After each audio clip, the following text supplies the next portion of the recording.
더운 날씨에 그래도 하나님 앞에 예배하고자 하는 여러분들의 모습을 하나님이 보시고 기뻐하시며 여러분의 기도의 모든 제목들을 들어주실 것을 믿습니다.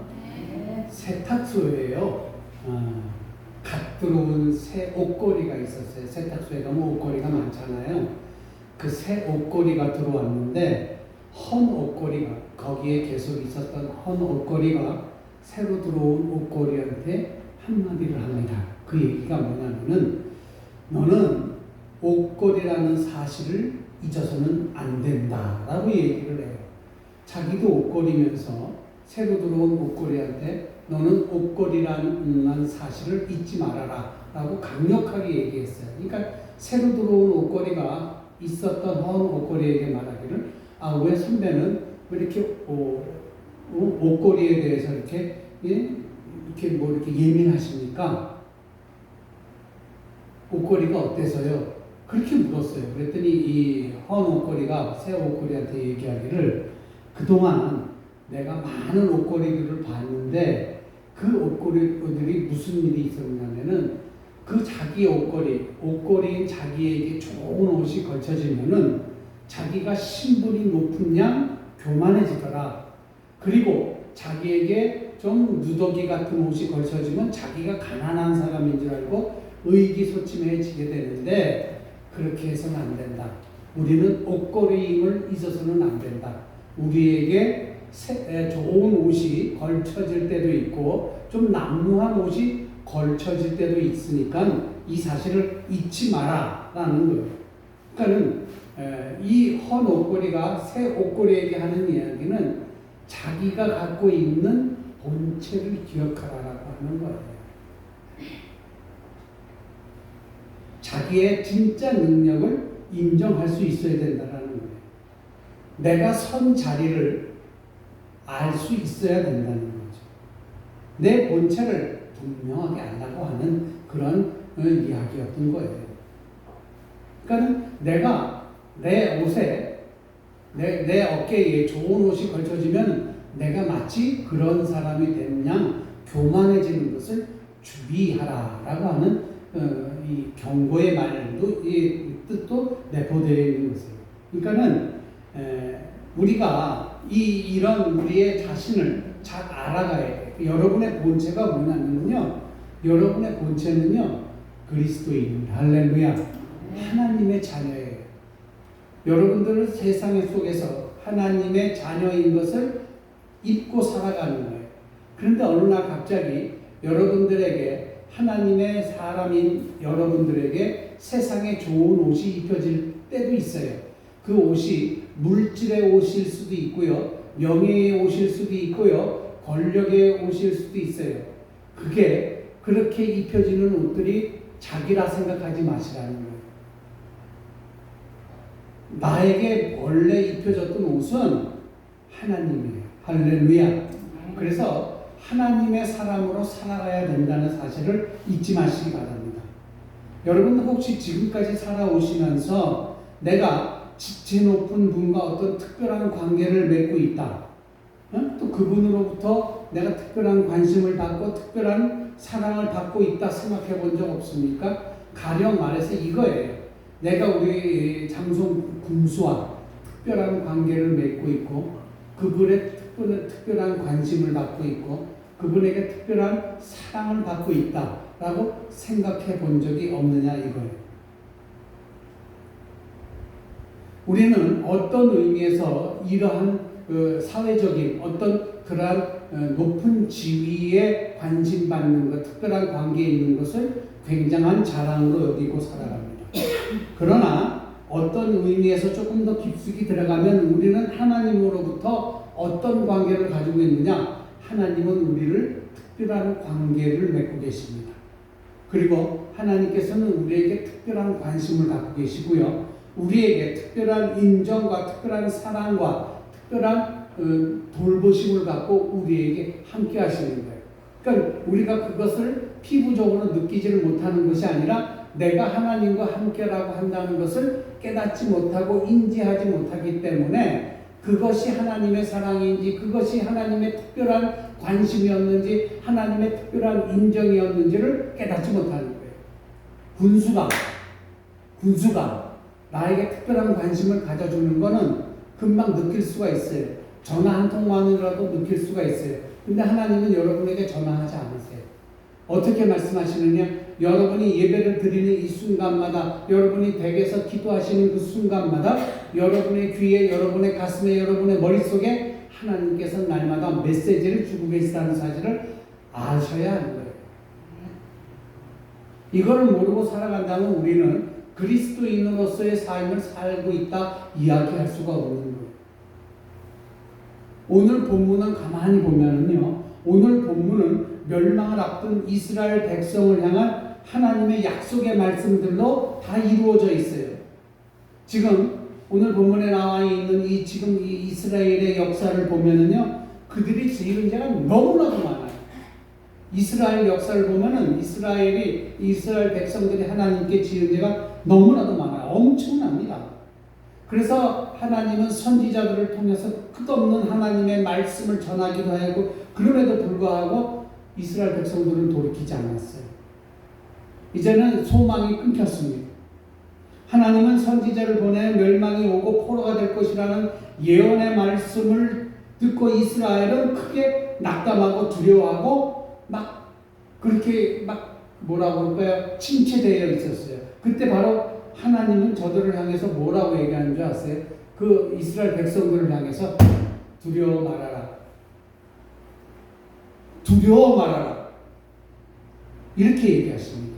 그러니까 멸망이 오고 자기네 나라가 무너지고 우리가 어떻게 될지 모르는 이 불안감에 떨고 있는 이 이스라엘 백성들, 그동안 많은 선지자를 통하여서 너희들이 잘못하고 있다, 돌이켜라, 회개해라, 이렇게 해라, 하나님의 말씀이다, 이렇게 해라, 그렇게 선지자를 통하여서 예언도 하고 말씀도 하고 보여주셨건만 이스라엘 백성들이 그렇지 않았어요. 근데 이제 실제로 자기들이 그렇게 무너지고 그렇게 고통받고 그렇게 어려운 상황에 다다를 때에 불안에 떨고 있는 하나님의 백성들을 바라본, 자기의 백성들을 바라본 하나님께서 이 이스라엘 백성들에게 뭐라고 말씀하시느냐? 너는 두려워 말라 라고 말씀하십니다.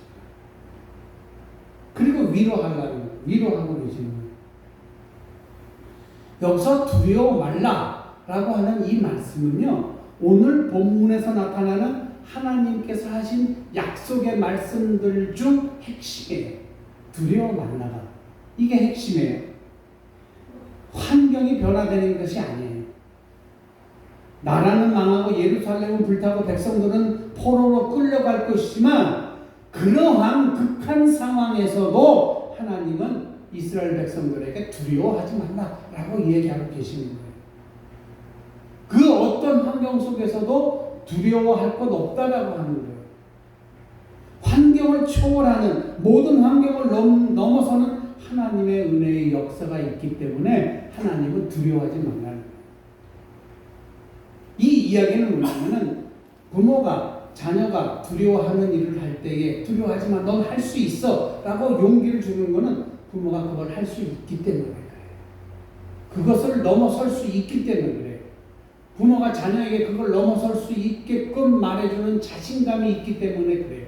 하나님도 마찬가지예요. 하나님이 우리가 그 어려운 것을 넘어설 수 있게끔 하나님이 책임져 주실 수 있기 때문에 그 말씀을 하시는 거예요. 뭐라고? 두려워 말라.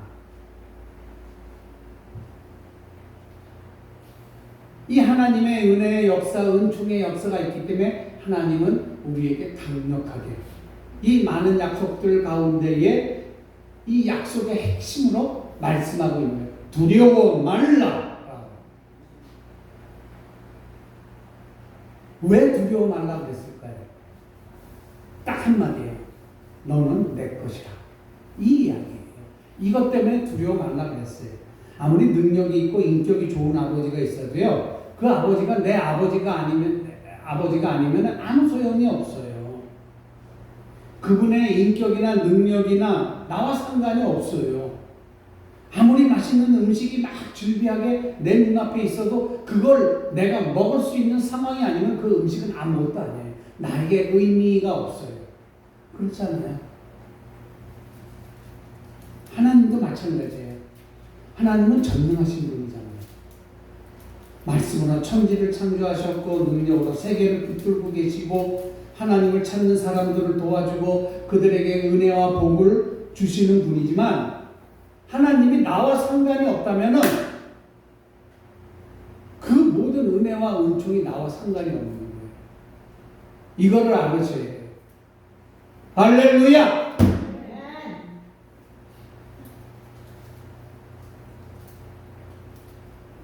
하나님이 여러분과 상관이 없습니까? 그 많은 하나님의 은혜와 하나님의 은총을 여러분들은 거부하시는 거예요?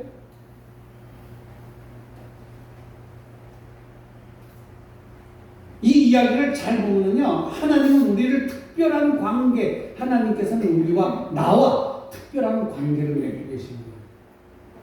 그리고 나에게 특별한 관심을 주시고요, 특별한 사랑을 주시고 그렇게 우리를 돌보고 계시다는 사실을 깨달아야 돼요. 이 사실을 나는 자랑스럽게 여기고 감사해야 돼요. 이런 가운데 이 모든 것을 통틀어서 우리를 안심시켜 줄 수 있는 하나님의 한마디. 그게 뭐예요? 너는 내 것이야. 창조주 하나님이 여러분을 향해, 여러분 개개인을 향해서 뭐라고 말씀하시는 줄 알았어요? 너는 내 것이야. 여러분 자랑스럽지 않으세요? 이 천지를 창조하신 하나님께서 여러분 개개인을 향하여 너는 내 것이야. 얼마나 든든합니까? 여기 이 작은 행정도시의 이 군수가 나를 돌봐주는 것, 그것만 해도 어디 가서 떵떵거리고 살 수 있는 사람들이 말입니다. 그거보다도 거기에 비교할 수 없는 높은 그러한 능력을 가지신 분이 너는 내 것이야 라고 선포하시는데 여러분 자랑스럽지 않으세요? 당당하지 않으세요? 우리는 이 땅을 살면서 사람들은 내가 어디에 속해 있느냐가 가장 중요한 문제입니다. 내가 어디에 속해 있느냐? 우리는 어디에 속해 있어요? 하나님께 속해 있어요. 따라해 봅시다. 나는 하나님께 속한 사람이다. 여러분은 누구에게 속해 있다고요? 크게 해봅시다. 여러분이 어디에 속해 있다고요? 네, 할렐루야. 여러분은 하나님께 속한 사람들입니다. 여러분이 어디에 속해 있느냐가 여러분의 신분을 나타내는 거예요. 여러분, 군청에서 근무하는 사람과 면사무소에서 근무하는 사람 직분 자체가 달라요. 신분 자체가 달라요. 급수는 같다 할지라도. 그렇죠? 피부적으로 느껴지는 게 그렇죠. 어디 근무해? 면사무소에 근무해. 이거보다는 어디 근무해? 본청. 군청에서 근무해. 이러면 더 분위기가 달라져요. 내가 어디에 속해 있느냐가 중요한 거예요. 여러분은 하나님께 속한 하나님의 백성임을 잊지 마시길 주의 이름으로 간절히 축복합니다. 그래서 하나님은 여러분을 특별한 관계 속에서 특별한 관심을 갖고 특별한 사랑을 주며 특별한 은총을 주시는 분이에요. 나는 그래서 행복한 사람이에요. 거기에 또 뭐가 덮어졌냐면은 하나님이 하신 한 말씀, 너는 내 것이야 라고 하는 거예요. 여러분은 여러분이 하나님의 것이라는 사실을 잊지 마시길 바랍니다. 우리가 하나님께 속하였든지 세상 속에 속하였든지 소송은 그 사람의 신분을 나타내는 거예요. 군복을 입으면 뭐예요? 군인이에요. 경찰복을 입으면 어떻게 돼요? 경찰이에요. 우리가 하나님의 옷을 입으면 우리는 어떻게 돼요? 하나님의 사람이에요. 내가 어떤 옷을 입느냐에 따라서 내 신분이 달라지는 거예요. 내가 세상의 옷을 입으면 난 세상 사람이에요. 우리가 하나님의 옷을 입었기에 하나님께서는 우리를 낮이나 밤이나 돌보고 눈을 뜨고 지키시고 계시다는 사실을 깨달아야 되는 겁니다. 우리는 종종 삶에 대한 소속감, 그리고 더욱이 우리의 영혼에 대한 소속감을 잊어버리기도 해요. 내가 이 땅에서 어떻게 살아가고 있는지, 내가 어디에 소속해 있는지, 그리고 내가 하나님께 속해 있음에도 불구하고 내가 하나님의 사람인지 아니면 내가 세상의 사람인지를 잊고 살아가는 사람들이 너무 많아요. 그거는 오늘 이 시간 이 자리에 앉아있는 여러분 가운데도 있을 수 있어요. 그래서 그런 생각을 갖고 계신 분들을 일깨워 주기 위해서 오늘 아침에 하나님은 이 말씀을 우리에게 주신 거예요. 우리는 어떤 옷을 입고 있어요? 우리는 군복을 입은 군인도 아니요, 경찰 옷을 입은 경찰관도 아니요, 우리는 하나님이 주시는 하늘나라 옷을 입은 하나님의 백성이라는 사실을 잊지 말으시길 주의 이름으로 간절히 축복합니다. 이것이 오늘 우리에게 주는 말씀이에요. 우리는 하나님께 잘 소속되어 있는 사람들이에요. 그분과 그래서 우리는 어떤 마음을 가져야 되느냐? 특별한 관계를 맺어야 돼요. 하나님께서 일방적인 우리를 향한 특별한 관계를 맺는 게 아니라 나의 자신도 하나님과의 특별한 관계를 맺기 위해서 노력해야 된다는 거예요. 하나님을 향해서 내가 특별한 관계를 맺기를 가져야 되는 거예요. 오늘 본문인 이사야서 43장은요. 바벨론으로부터 이스라엘의 해방을 바라보고 있는 넓은 의미로 바라본다면은 예수 그리스도에 의한 우리 사람들의 그 구속, 이것을 나타내는 그 은혜를 보여주는 그러한 본문이에요. 인생을 향한 하나님의 사랑은 지칠 줄 모르고 있어요. 우리를 향한 하나님의 사랑은요, 지칠 줄 모르고 지금 이 시간에도 우리에게 계속해서 내려지고 있다는 사실. 하나님은 절대적인 주권적인 사랑으로 자기 백성을 사랑했지만 그 사랑을 받은 인간은요, 하나님의 기대를 좌절시켜버렸어요. 하나님으로부터 구속을 입은 자들이 하나님을 부르지도 않고 있다는 거예요.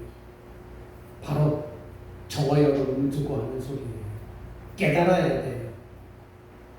하나님은 우리를 향한 사랑이 그렇게 넘쳐나는데 우리는 그런 하나님을 향하여 하나님을 부르짖지도 않고 있다는 사실. 깨달아요. 교회에 나와서 앉아있는 것이 중요한 게 아니라 내가 내 일상생활 속에서 하나님을 부르짖는 거예요.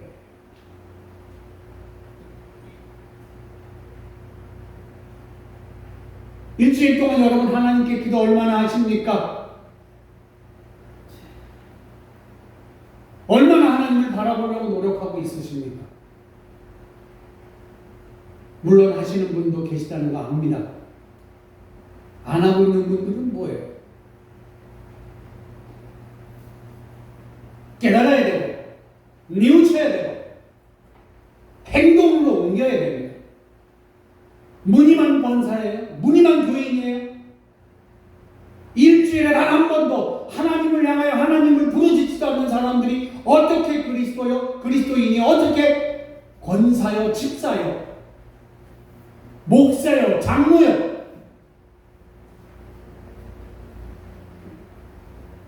어떻게 일주일에 단 한 번도 하나님을 향하여 하나님을 부르짖지도 않아요? 있을 수 있는 일이에요, 이게?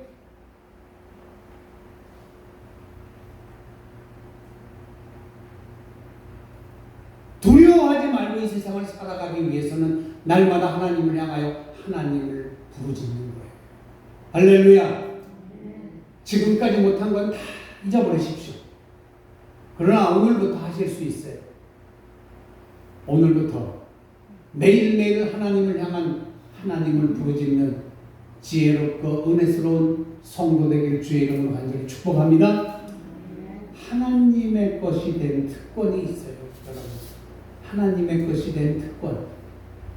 우리가 하나님의 것이 됨으로써 누리는 특권들이 있어요.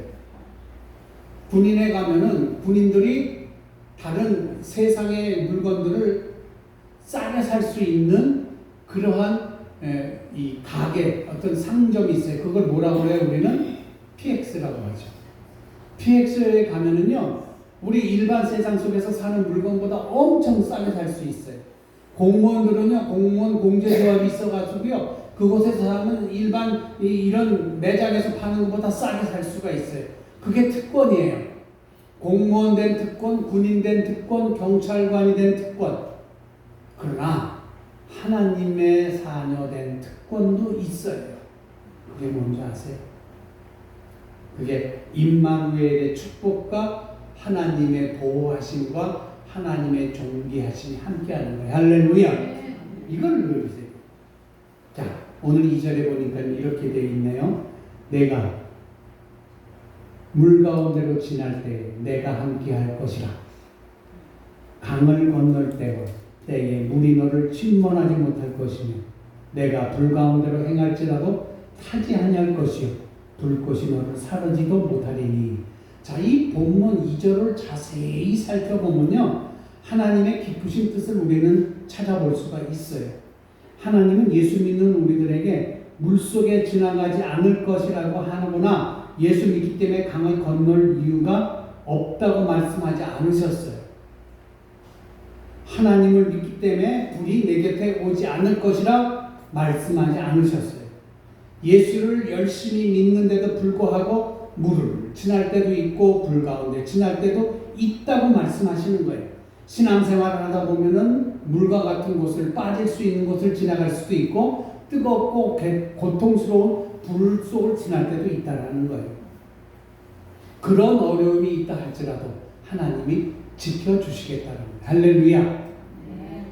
그런 어려움이 있어도 교회를 향한 헌신과 교회를 위해 수고하는데 고통의 때가 있다 할지라도 하나님이 지켜주시겠다라는 거예요. 그것뿐만 아니에요. 하나님의 백성이 된 사람들에게 어떤 약속이 주어지는지 아세요? 임마누엘입니다. 내가 물 가운데 지날 때 그때 어떻게 한다고 그랬어요?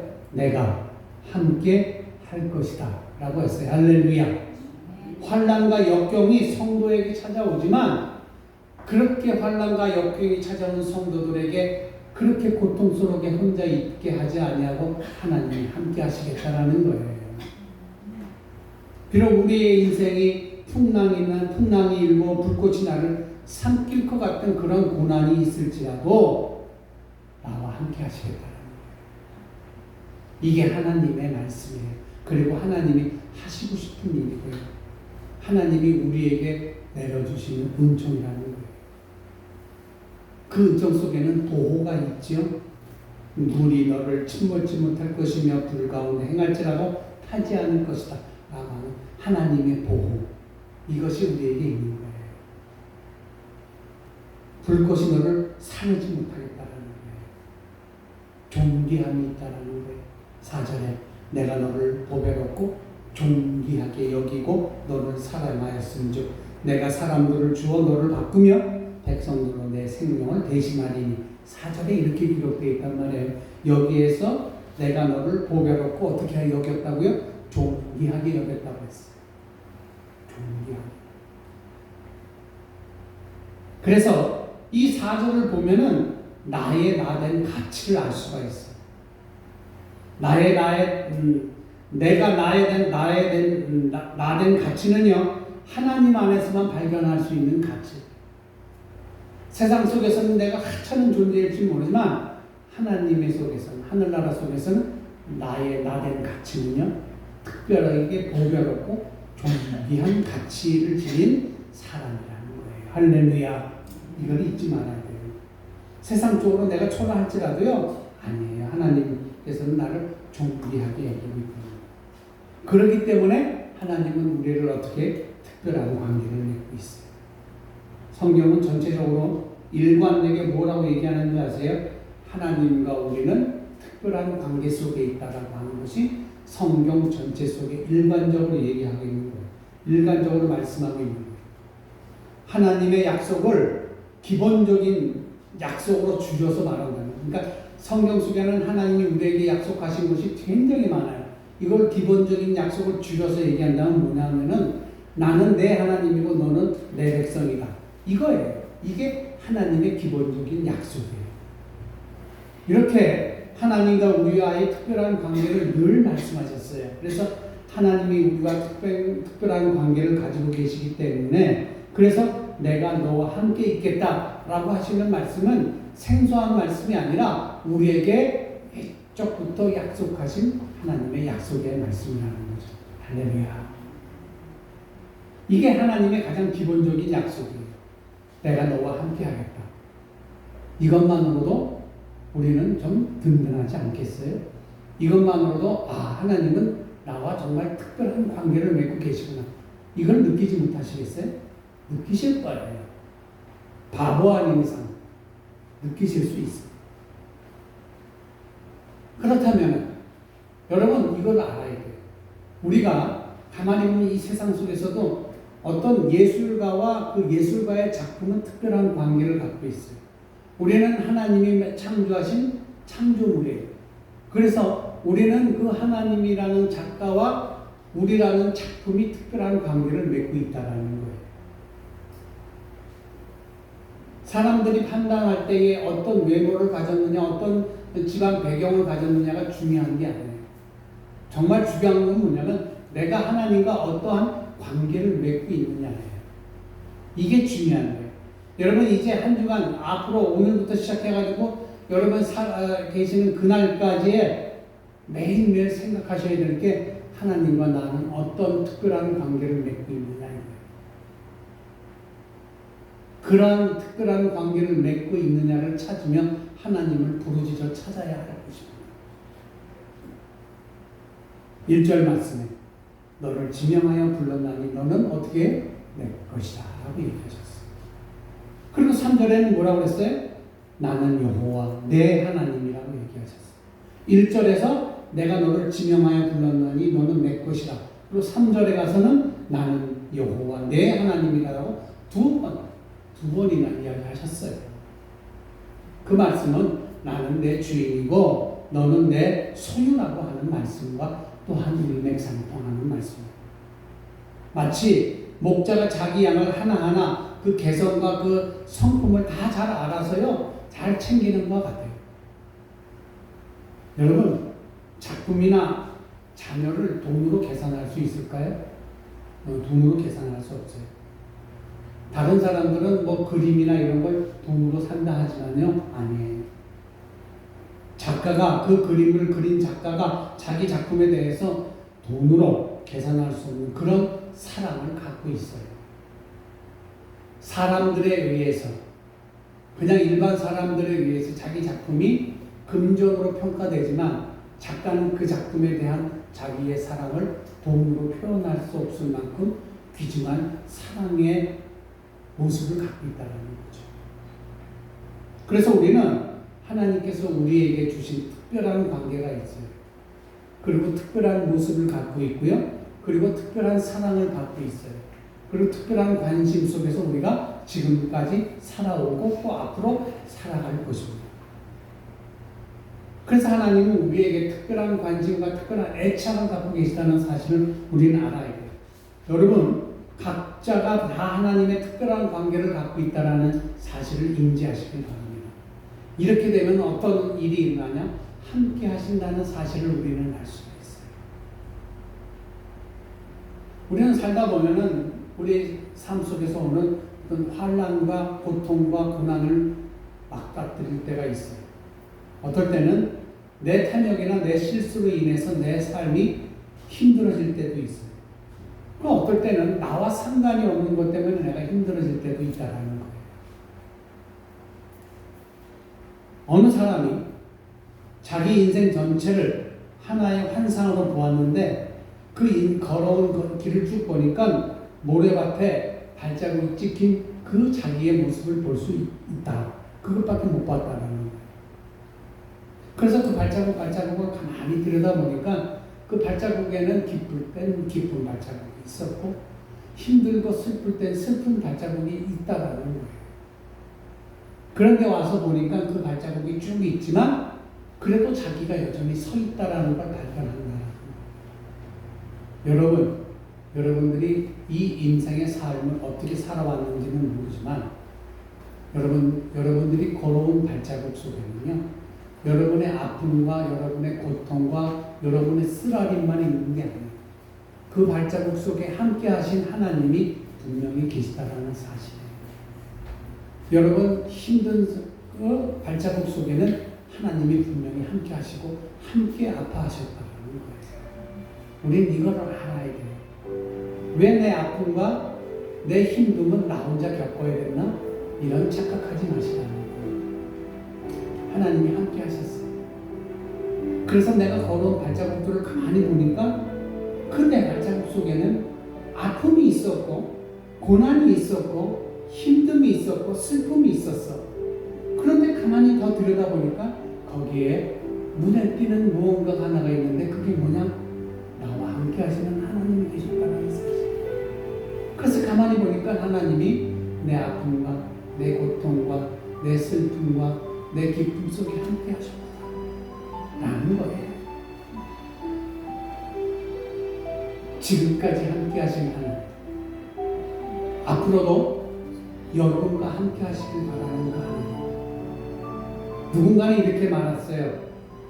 떠난다는 것은 다시 돌아온다는 거고, 돈이 필요 없는 것처럼 일하고 한 번도 상처받아본 적이 없는 사람처럼 사랑하라 그랬어요.